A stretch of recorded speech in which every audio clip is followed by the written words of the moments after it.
Well, hello, hello. Welcome back to the second half of our morning. As you can probably tell, we have roundtable number 2. You're probably asking, what was roundtable 1? Did I miss it over coffee? No, we've actually had a small change of plans, so we're going to start with what was supposed to be our second roundtable. So without further ado, the next discussion brings 4 different but very complementary perspectives. How data is made to flow across systems and borders, how a regional health service plans digital and cloud strategy on the ground, how European regulatory and investment frameworks are shaping digital health, and finally, how industry translates frontline clinical needs into secure and scalable infrastructure. So joining us, and I kindly invite the speakers to slowly come up on stage, are Michael Johansson, Chief Consultant on the international team at Medcom in Denmark. You can take a seat. Manuel Perez Valina, former CIO of the Servicio Cantambro de Salud in Spain. Isabel Zablit Schmitz, Senior Business Advisor at Scale for Health. And Michael Quinn, Principal Clinical Consultant at British Telecom. And to moderate the discussion, we are honored to have Simon Lucas, Chief Commercial Officer at UpHill.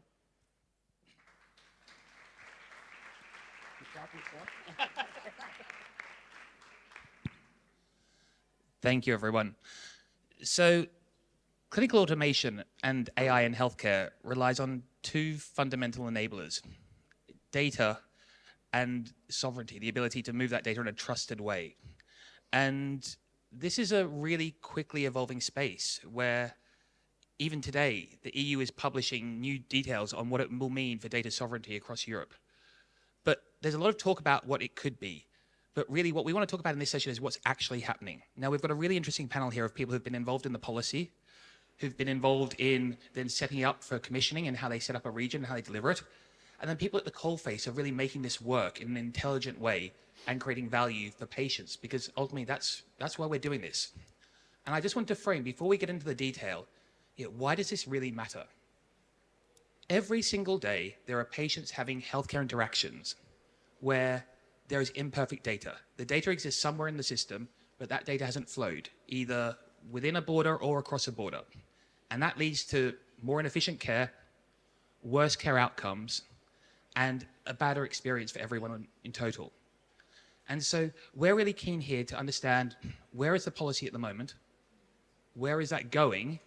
And what's really happening right now to improve data sharing within borders and across borders, so we can have safe, trusted data that can move to support better patient care. And so I'd like to begin this session by asking Isabel, who spent a number of years in the French Ministry of Health, representing the French government at a European and global level, and helping shaping how one of the most forefront countries on data sovereignty and very opinionated on data has shaped that. And what was your experience of shaping that policy, and how would you rate where we are at the moment? Well, thank you for inviting me. Well, this is an important question, and I have to say, frankly, I strongly believe that we are lucky enough to be in Europe, because we are the first region ever to tackle such an important ambition. And the European health data space is basically the first data space the European Commission is building, because there was a vision that Europe must take its destiny in its hands. And this is the reason why there was the digital roadmap, not devoted to health, but to digital in general in Europe. And the first declination of that is the building of the European health data space that started a long time ago, finally, back in 2008. So I represent here, so to say, France, which is one of the big countries still in Europe, so to say, but I'm a citizen from a smaller country, which is Belgium. So I know also the implications of the big and small countries in that space. I have to say, usually the small countries believe that they couldn't build such an ambition on their own, while the big ones could do it. But when I speak with my German colleagues, we feel exactly the same, is that we are unable to do so because our countries are so complex that they couldn't do that way and so far on their own. So the good thing of such a policy and regulation, and this is reason why we've put so much energy in making it happen, is that it's not, and you pointed that a little bit in your introduction, it's not going to solve only the question, how do we build the sharing of data at European scale? It's also going to break the silos at national level and allow for the full interoperability, hopefully in a couple of years, of course, from now, in the future at national level. And that's very, very important for me. So the policy is going to have a huge, complex thing to handle, which is have an efficient governance, which is avoid bureaucracy, and which is also being very much operational. It's not about building another layer. So the regulation has allowed a lot of freedom to national settings and to the member states to do their own job. But really the synchronization, as I used to refer to, between the local level, which is extremely important, the national level and the European levels are really must be synchronized. And this is where the future policymaker jobs will be really some things to do. So the regulation is a win-win game for the industry, for the patient, for the healthcare providers, but the devil lays always in the detail, how you apply it, you make it very much operational, and there is a huge expectation also about how the Commission is going to invest in their own capabilities to orchestrate this. I think you hit the nail on the head there with the devil is in the detail. And Manuel, if it's okay to ask you, you've been leading informatics in hospitals and healthcare systems since the 1990s, so you've seen this full journey that we've gone on. The plan that you implemented in Cantabria was recognized, award-winning. How did you approach establishing a plan that really had the fundamentals on both data sharing and security and trust of that data? Okay, thank you very much, and thank you the audience, and thank you for inviting me. The work as a CIO. The CIO has so many bosses. Everyone wants something, something right, correct, quick, and when you told them about the difficulties of performing what they need, they say, "Come on, guy, it's AI. You can do it." No? So, being said that, I think we are now in a bridge. For this 36 years as I worked as a hospital or regional CIO, what we move from having different tools to having the opportunity to orchestrate them and now work with some automation. But the principles, and you have to build on principles, are still there. The principles is truthfulness when you sit in front of a machine and when you sit in front of a computer, when you expect an AI to give something to you, you need to trust on them. The next you expect as a principle is relevance. I don't need all the information. I need the information that is really relevant in the care setting or the care scenario that I am. The next that you expect is usefulness. I can use it with a patient in no matter how we can do in treatment or diagnosis or whatever. And the next that is being powered by AI and is powered by other tools is action. You have to do something with it.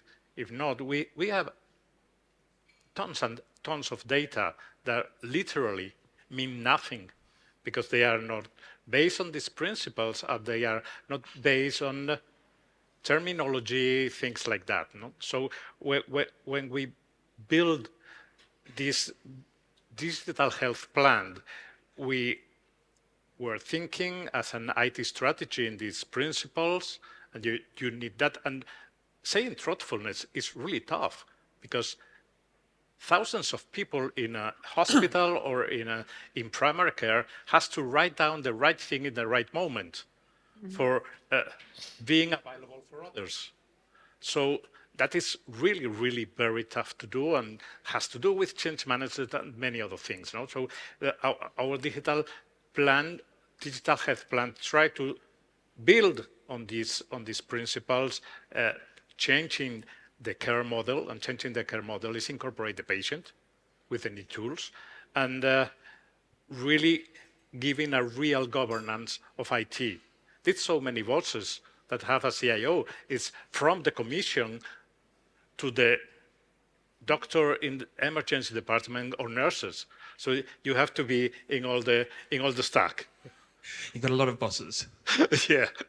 Excellent. And so from that perspective of the buyer of healthcare to then the enabler, so Michael, Denmark is often viewed as one of the most digitally mature countries in Europe, and Medcom is the backbone of the digital infrastructure really across Denmark. And what was really fascinating to learn about was the intelligent inbox experience that you've had as an organization, where you've had a solution that was piloted and now scaled across the country in terms of how primary care is supported. Could you just talk a little bit about that experience and what was the key to being able to unlock the scale of the implementation beyond that pilot? Yes, I can. We were so lucky to start many years ago to make every EHR system in Denmark interoperable. So every system is connected in Denmark. That's a huge benefit for us. And then a few years ago, we talked to some general practitioners that suggested, how can we reuse these data to reduce our burden with all the tasks they have. Every morning a GP gets to the clinic, he has a very large inbox of communication. And we established a project 2 years ago to automate some of these. Instead of reading a lab report or instead of reading a discharge report, some of these could be automatically stored in the EHR system without any people involved in this task. So we had to look into the data which is structured in Denmark, so we could use, for instance, the status within the discharge report to see, is there any recommended follow-up by the general practitioner, or is this uncomplicated and can be stored, and you can look upon it the next time you have an encounter with a patient. So roughly between 15% of all discharge report is just automatically stored in the EHR system. And at the same time, we established a service where we could send a message to the patients to inform that this discharge report has been stored in the system. All is good and well. Stay at home. Come and visit the doctor if you have questions, or wait until you get a symptom of another disease in the future. But we have in the market in Denmark, it's a private market for GPs, so we had to involve 6 vendors with 6 different IT systems, and it was voluntary for them to implement this. So we had to bring them in the same room as when you select the new pope, and tell them this is a good idea. Well, everybody will nod upon this, and they did. And at the moment, we have it implemented in 4 systems out of the 6, but we cannot enforce a deadline because it's voluntary. But to engage them further, we found a small amount of money in the Ministry of Health and said, here's a small contribution to the vendors. If you implement it before this deadline, you will get this small contribution. If you fail to implement in time, you will get nothing. But you will get in the scoreboard. In Medcom, you have a scoreboard of all requested or both mandatory and voluntary tasks or standards to comply. So it's very visible for all the clinics and all the doctors which systems has been tested and certified and which has failed. Nice. So a bit of gamification in terms of league tables and where do you stand against your competitors, and then a bit of financial incentive to really drive that motivation to prioritize the adoption. That's really interesting. So, Mick, if I could come to you, if that's all right, because BT, at its core, is a telephony company, but actually you guys have infrastructure in every NHS organisation across the UK, and then you personally are a clinician who has experience of working in two different geographies, both Northern Ireland and then the Republic of Ireland. What's your experience been of that data sharing between different settings, and how does that work? And is cross-border data sharing a reality yet? Thanks, and again, thanks for the invite. So it's not quite a reality yet, but I think we're getting there. So I'm a nephrologist by background. I'm a clinician and practicing, and I think the difficulty that, I'm always just sitting there jealous of Denmark. Everybody's trying to get to Denmark. I think it's no longer democracy we're chasing an interoperable clinical EMR. And when I worked in Northern Ireland, we couldn't do that. So we ended up just procuring Epic for everyone, for everything, apart from primary care. So we just have Epic and EMIS in Northern Ireland. That's all we have, which is an alternative way to do it. And I'm now the CMIO in the Irish, the Matter Private Group in Ireland. And it was one of my jobs, and I also helped BT. And I think what BT have been trying to do in an attempt to try and work with all the NHS organisations they support is make them realise that it's possible to do things in a sovereign and safe way in the cloud that we build for you. So actually, you can use your own tool sets, you can use your own data sets, you can use your own environments, but you can try and move it to an environment where you're free to use some of the AI tools we weren't comfortable with, or we're not quite sure where the hosting of that data is, or if you're concerned about the Cloud Act. And I think that's one of the things I've realised now working in Northern Ireland and Ireland. So we can send kids from Belfast to Dublin to have serious heart surgery. That's easy to do. It's much easier for me to send data across the water to London, back and forth. It's still not easy, but it's possible. And what I think the infrastructure has to become is almost like EHDS is setting up. This core data set that reflects us all, that can be interoperated with any system that we want, but not at all. Like a little cache of stuff that you need, but not everything else. And I don't think the UK has got to that thought process. It's still chasing a single record, which there may be some, and I think that's a great idea, but it's hard to do. But I think that what I've started to come over the sort of, for my journey in this sort of space is that you start off thinking you want it all, and then you reduce it down to the core amount of information you need to make that next clinical decision. And I think one of the best ways I find this with regards to some of the stuff we do now is whenever we do EHRs, we always go, well, let's go and archive all the information. Let's go and make sure it's all safe. Let's pull it all somewhere safe, like a nice sovereign cloud or somewhere like that. And then how many doctors look it up? Almost nobody. They just get on with their jobs. They spend millions figuring out how to archive stuff, and then they go, well, let's just get on with it. I think that over time, I think what will happen is that we'll reduce that down again, and we'll give more control to patients, and we'll let them decide how that stuff's working. And I think Denmark's leading the way, and clearly France and Spain are at it too. We just need to all catch up. Okay, so you think there's something around getting the ambition right, and shooting for the perfect is a great idea, but ultimately it's going to... Yeah, I think that as a clinician, I find that pragmatism works best here. I think most of us who do medicine turn up every day thinking it's going to be great, and it turns into a moderate car crash. Not literally, but literally, how do you get through today? Whatever decision you make. And I feel sorry for CIOs who have to deal with us because we don't care. Like literally, I don't care what your excuse is. I just want the thing to work. And I'd like it to work now, not tomorrow, and I don't want an excuse. And the reason that I think clinicians get involved is to try and do that. And I think what BT have realized is that they have a bunch of clinicians, there's 5 of us, and they come to us with ideas and we go, no, that doesn't make any sense. Yes, that makes sense. All we're really trying to do with this sort of cloud environment where you hold data securely and manage it in an environment is to allow people to implement the things that they want to do quickly in a safe place, so that they can be assured that they're just trying to build process. And I think that all too often we're stuck in large technological environments, EMRs or whatever we're going to buy, but a lot of this iteration is now going to change as we can co-develop this applications ourselves. Who else here has become a cloud addict? I know I can't stop, it's getting a bit silly. But we're all going to start designing ourselves, and that's the new future. It's some way away, but we're getting there. Excellent. And you used a term there that I think is, everyone thinks they understand, but actually I think there's some ambiguity around. Cloud sovereignty is something we read a lot about. We hear a lot about this concept of data sovereignty. But I think a lot of people interpret different meanings from it. And Isabel, you are someone who is very closely involved in this. How do you define cloud sovereignty, and what does it mean to you?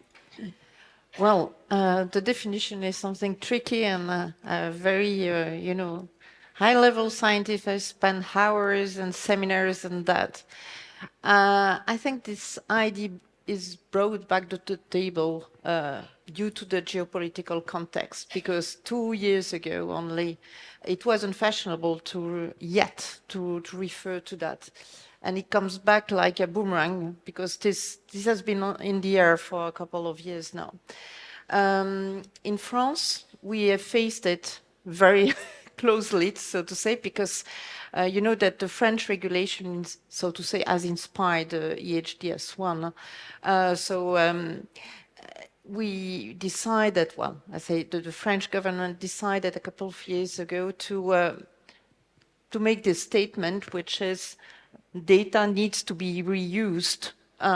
We have paid for the care of people, and if the data are anonymized and or pseudonymized, we should be able to reuse them for public interest, for innovation, and for research, of course.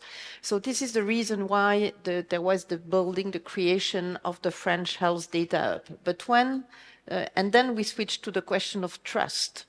When there's been a largely advertised, or let's say debate, because at the time the French Health Data Hub chose for a not European provider to host the data, while we have in France, a specific regulation for the hosting of health data. And in Europe, you can observe that we have the chicken and egg story, because there is no EU-wide sovereign solution yet. And everyone is asking why, because we have all the skills of all the capabilities and everything, but there is no solution yet at a EU-wide level. And it starts, but I mean, it took years. And the reason why is that there was no market. There was no market, simply said, because everyone could choose whatever they want. So the question of cloud sovereignty has been enhanced also not only by the geopolitical context, but also by the flourishment, I would say, of regulation on both sides of the Atlantic Ocean. And now we know that we need to be autonomous in our decision-making process. And that brings back the cloud sovereignty time. So it means that we need to be autonomous in terms of legal framework and with no extraterritorial claims to access the data, because then you are breaching the trust of the citizen. Yep. And then we need to be also autonomous from an operational standpoint, that if there is a breach, a data breach or whatever, you can actually access the data. And then the last one, but not least, is you need to be autonomous in your decision-making processes. And all of that doesn't mean that you need to rebuild everything from scratch, which is another way to take it wrongly. So you need to put the conditions of what you want to have for your citizens to ensure trust. And this should be the foundation of the cloud sovereignty, but certainly not reinventing the wheel. In France, we have that sickness that, I'm sorry to say, I hope you don't have that in Spain, or in other countries, is that sometimes the huge hospital, they want to create their own solutions, while their solutions are already on the market. So it's a lot of loss of public money spending, a big loss of time, and a big loss of energy. So this is really, what needs to be behind the cloud sovereignty is your freedom of making the choices that enforces trust in what you are using. Indeed, Manuel, please. No, I completely agree Yeah, that the real problem, and I guess that it's the real problem for years, is that there wasn't a real market for the whole Europe as a whole, as a unit, as a state, if I can say that. Yeah. But also there is another layer, is the layer that what a GP or an isolated hospital or a group of hospitals of a region, it's obviously, and I think it's fair that they think, what are going to happen with my data if we don't find the solution for this really sovereign in Europe? Okay? But at the same time, in Spain, we are second. First is France receiving tourists. We receive around 100 million people. Oh my goodness. So That's a lot. And we probably, our clinicians and our nurses will love to have more real, relevant, and useful information when they have one of these tourists in the emergency department of every hospital, and to provide that. I guess there are a lot of things moving now, because Germany says as a headline, no more Windows in the administration, we are going to Linux. France says no more Teams. We are going to OpenOffice, and the Netherlands, no, they say no, Kindle is not going to buy this company who has the national IDs, and these things will be moving more and faster, and probably we need a unique vision in Europe, and it's not as easy and as fast.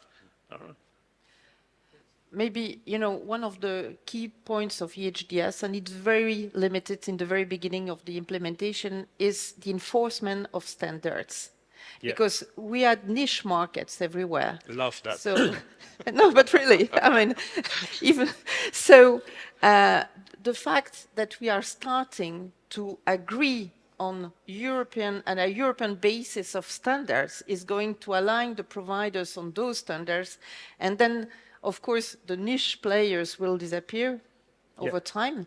But it's a good thing. Yeah, so to say, I have to say frankly, and then we may have European champions emerging. It's a slightly different question from the cloud sovereignty, but it's another way forward to create our autonomy in Europe and have a truly European digital market.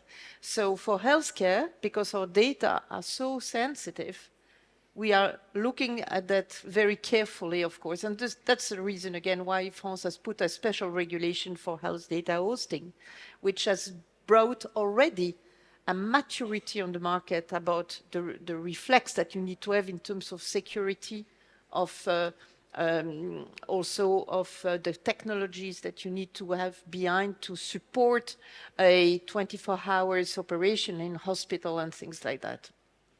One of the great blessings, I guess, of the current political leadership in America is that as Europe, we've kind of stood up and realized that we have to look after ourselves and build European solutions that really deliver. Yeah, I think we need to have, I think the point was really well made that the way that we've collected data and standardized how we collect clinical processes has been as an informatician, I teach informatics in Queen's here, and as an informatician trying to explain that to clinicians who practice, why it's important that you put the right code in the box at the start. Like, that seems like a very simple thing, but the EHRs don't dictate that. And I think in the future, it's that coding information that lies behind the EHR that you've bought that then will become the application that runs on top of something else. And I think that so many people miss that plan. And I think in Ireland, we've figured this out in the Matter Private Group. We're trying to work out how to do that and make it so much more composable software can be layered on top, because that's inevitably what's going to happen at some point in the future. But the healthcare in Europe, and I think the bit we've never really talked about openly, in the sense of clinical practice is different here. It's different in every country. And the systems have to be adaptable to that change in clinical practice. Some people are what I describe as risk happy. Some people are risk constrained. So we have a GP in the audience. They are risk happy by definition, otherwise they couldn't go to work every day. I'm a nephrologist, I'm less risk happy. There's certain people who are happy to do things, but the data has to allow you to take that decision point. And and we're all treated the same by the technology, which isn't really in any way what it should be. And I think that will change over time. But I'm not sure. I'm really excited about it. Like, I'll get to see it in the next 10 years, hopefully, before I retire. So. Well, I guess that's one of the great enablers about AI, that it can allow more personalization. But Michael, keen to hear your thoughts.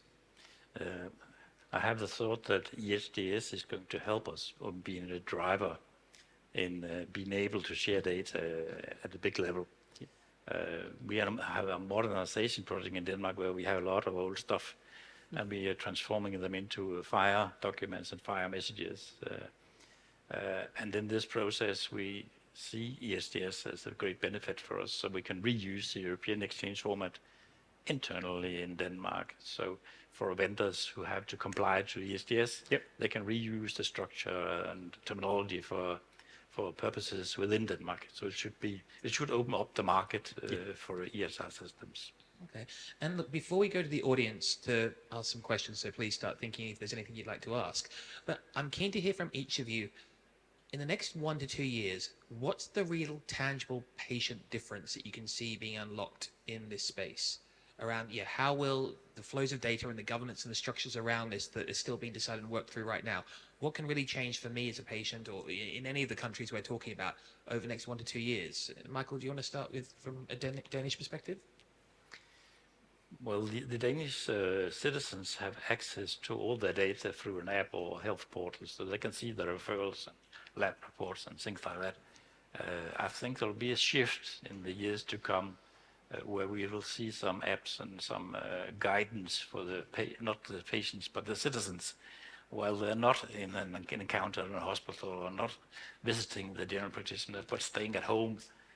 We need some guidance, some tools to guide the persons, healthy persons, but to try to live a better life and avoid readmission to hospitals.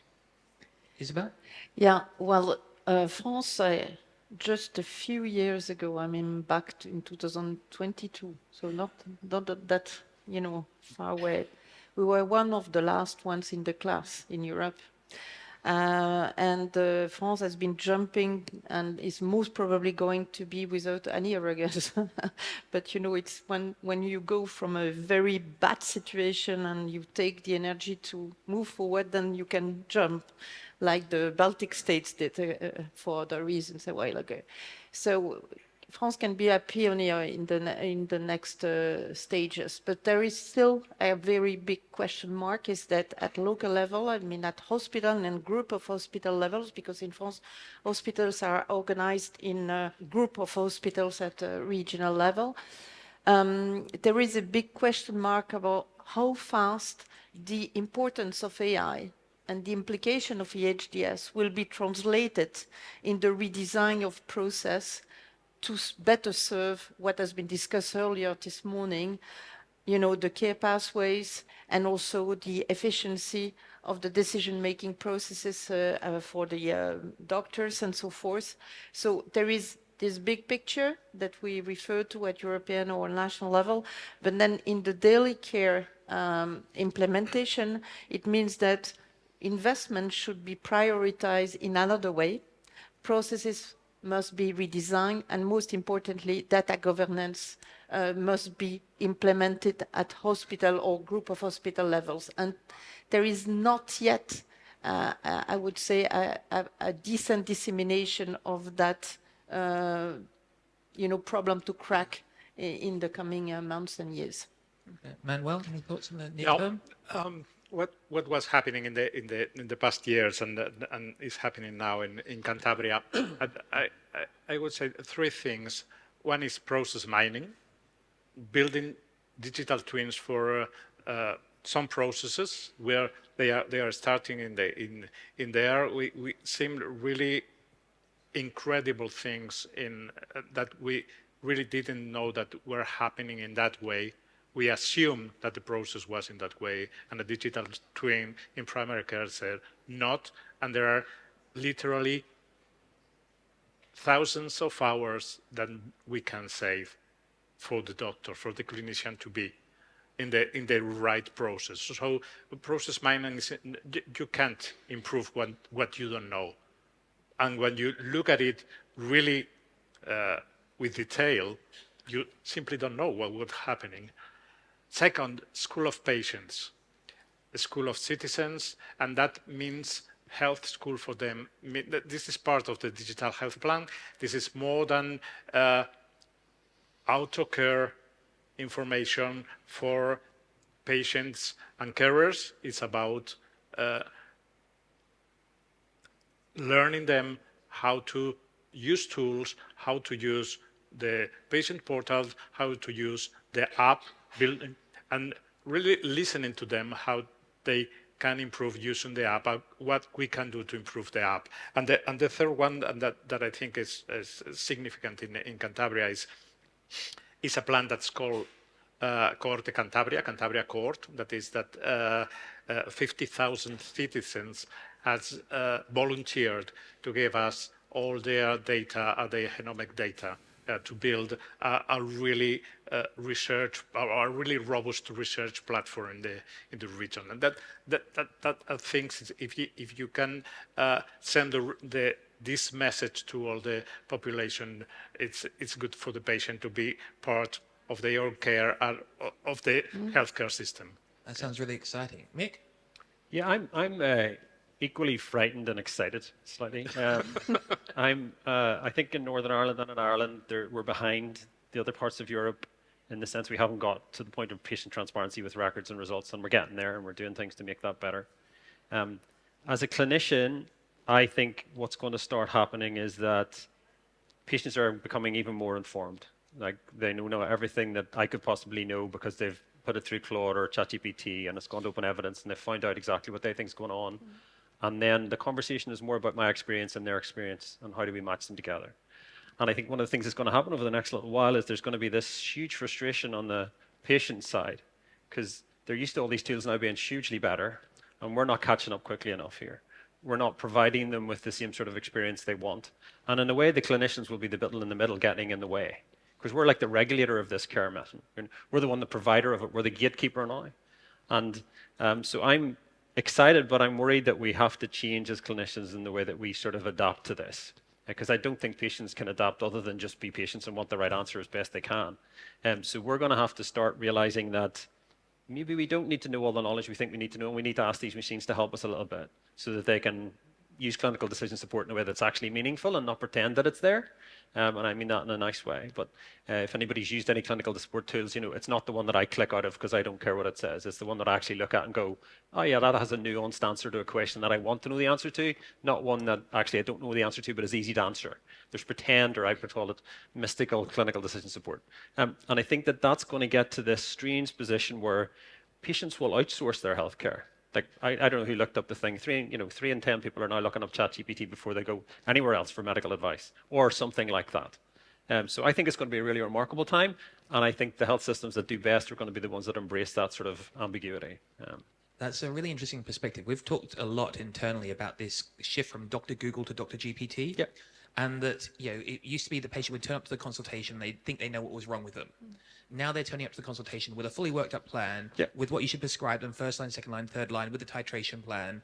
And as patients used to complain about, the doctor would come and I think I know what's wrong with me, and I see the doctor Googling on the other side. And the asymmetry is only going to grow more and more, it feels like, as patients become more and more well informed. And if clinicians don't adapt their practice, it feels like it's going to be I think it's really not just, distrustful. Yeah, I think it's good for the transparency and this sort of reverse paternalism because everybody's involved in the conversation. But I do a lot of hypertension, and a lot of people come into the clinic and they already have looked it up and say, I want to go on this drug next, doc. And I'm going, well, I don't like that drug. And then they go, well, why don't you like that drug? And then we have a long, nuanced discussion about why I think it's awful or why something's different. And it's just simple things like ankle swelling on one calcium channel blocker or risk of gynecomastia on your third aldosterone blocker. These things are things that I have built up of a heuristic and they've learned from a machine. And we're going to have this conversation back and forth. And we're going to have some way of making it quicker. Because I don't want to do this every day, and they don't want to do it every day. So we have to figure out how do we make us a happier clinicians. And it's the data. Like the data is in the background allowing that question to be personalized. I want them to have hyper-personalized choices before they meet me, and I can click 3 boxes and say, I like that hyper-personalized choice for you. And I don't know where we'll get to, but in some healthcare scenarios now, you can go and get that. And we have to be careful about that. And I think you touched on something interesting there about that personal data, because I think the piece of health data we haven't talked about here is the human-generated data. So could I just ask for a show of hands in the audience, who here has a wearable, an Apple Watch, or something that's collecting some biomarker from you? Please don't be shy. Come on, there must be more. I think we're kind of pushing, maybe half the audience here have got some sort of data collection right on your health data. At the moment, it's very unlikely your healthcare team can see or access that data. And I think we see that as another shift. And are any of you seeing that adoption anywhere in Europe at the moment where that user-generated data is being captured into healthcare planning? Yeah, we have we have a system called Mon Espace Santé, My Health Data Space, if I translate directly, which gives every citizen, French citizen, access to their health data. And the citizens are able to import or include their personal data on top of the official health data. And there is a provision in the EHDS regulation to do the same way. And but it will be clear for the practitioners that those data have been added by the patient, which is very important in terms of, trustability of the data. Back to the trust of the data. Okay. Yeah, just to give you a point on this, so I think continue to resist the desire to control yourself and have all those things on. Most of that information I don't think is that relevant to your life, mostly. And I'll give you an example. So people always measure their blood pressure and then they come to clinic with their blood pressure and they don't use the right machine and they haven't sat properly, they haven't done their 5 minutes resting with their legs being managed and they're hypertensive, and then this starts this anxiety chain. There is a reason people do medicine in a way that it's done. And I think the problem is we want to shortcut that. I don't think what we need to do is have an informed conversation both sides. It's easy to collect information. It's really hard to make a sensible decision about it. If it was easy, everybody would be at it. And I think that there's just a little bit of a nuance around that. The number of people in my background who wear wearables for a while and then stop wearing them because they do their head in, that's another thing. Like, I can't sleep and I don't need an Oura ring to tell me that. I feel reassured hearing that. Yeah. We've got a couple of minutes for questions. Is there anyone in the audience who had any questions for our panelists around health data, cloud sovereignty, or how we're going to scale and unlock better care for patients in this space? Please, Gareth. Yeah, thank you. You talk about access to patient data. When I'm going through my results, it's rare to have results that are entirely normal. Yeah. There'll always be something there. In an ideal world, we'd have that informed discussion with the patients that their eosinophil level or their incidental finding of a cyst or something like that was of little relevance. Unfortunately, they're seeing all of that, and then they're Googling it, or ChatGPT or Clauding it, and then coming up with worst-case scenarios. How do we balance the efficiency of the system and the avoidance of these consultations to reassure people of incidental findings without sort of disregarding their concerns? I honestly do not have an answer for that, and it's not because I haven't thought. And this is a constant thing that comes up all the time. And my wife's a GP, as I was saying to Gareth earlier, and we were having this conversation where I looked up one of my results one day, which was mildly abnormal. I had a mild panic and one on the Google, and she started said, "And you're the person who's supposed to know the answer to this, Mick, and you're doing exactly what you told people not to be doing." I think it's inevitable we'll use technology. It's inevitable we'll send people links to your reassuring little chatbot that will have a conversation, or an involved LLM that's been, presumed as a medical device. Like, that's what we really need. We need somewhere to bounce simple questions off. But I don't think that it's helped by the fact that the EHR vendors and the technology vendors and the lab vendors just throw all this stuff at you and don't think that that's their gig.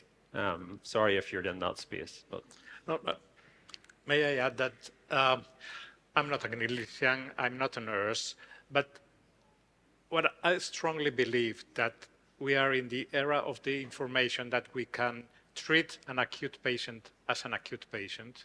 So a lot of information quickly, and to treat a chronic patient as a chronic patient. So a lot of information every day. Probably the solution or the answers, how we collect that information is probably not for wearables. I don't know, but being sure that we have the opportunity to treat a chronic as a chronic can make a real change. Thanks. I just wanted to, oh gosh, that was a bit loud, sorry. I just wanted to build on that point and actually flip it from the other end. You mentioned the My Health records, which patients can enter things and then are visible by clinicians. A lot of our patients also don't realise when things are drastically abnormal. And one of the pushbacks that we get, majority from general practice, is we don't want to see patients putting in things into the electronic patient record, because who takes the responsibility for dealing with that massively abnormal blood pressure or sleep apnea that isn't then picked up but is sitting in a clinical record for many, many months or years? So one of the challenges that I'd love to understand is, how do you kind of square that circle, and what kind of governance processes have you put in place to make sure those sorts of things aren't missed? Thanks. Yeah, this is the reason why it is really clear that we need to identify those data, so to say, separately, so that the practitioner can choose either to use them or not to use them. So, and that was, we had a long-lasting discussions in Europe about that point, in order to not to trigger a responsibility that could not be bearable by the practitioners, of course. So I think the question now is how to operationalize this point more than, from a legal standpoint, it must be operationalized. It's a really interesting perspective, and if it's okay, unless there's anyone else with a burning question, I might end this session with a. Oh yes, please. I can add up in Denmark. We have a consideration where we share everything almost in Denmark, but we don't share the patient's data unless it is initiated by a clinician. So we hesitate because the clinicians really need it. I see the greatest benefit is for the patient to have a place to store their own data for their own purpose. That's a really interesting insight, actually, because what I was going to share is that both my parents live in the USA, and they live in an epic ecosystem, and they talk about how wonderful their portal is. And in the last 12 months, they've both independently gone to their portal, and in one case discovered they've got Parkinson's, and in the other case discovered they've got cancer. Without the context from the clinician, they've gone, oh, this says cancerous. What does that mean? And I would have thought after that experience, they would be more concerned or less trusting of their care. Now, obviously, you had that panic moment where they Google it and they want to understand everything. But actually, they're bigger fans of this portal than they've ever been before. And this idea that we can't trust patients with understanding their data and then being able to use it and share it with them because, what will it mean to them? Will they be able to handle it? I think this paternalistic worldview, I subscribe to sometimes as well. But I think what we're seeing in reality is that, with the advent of the accessible knowledge, with the LLMs that can help us inform and as lay people really understand what these things mean to, at least to a basic level, it's a transformative moment. So, look, I'm mindful that we're quite tight on time, so I'd like to just ask you all to thank the panelists here for what hopefully has been a really interesting discussion about the future of data health and cloud sovereignty. So thank you. Thank you.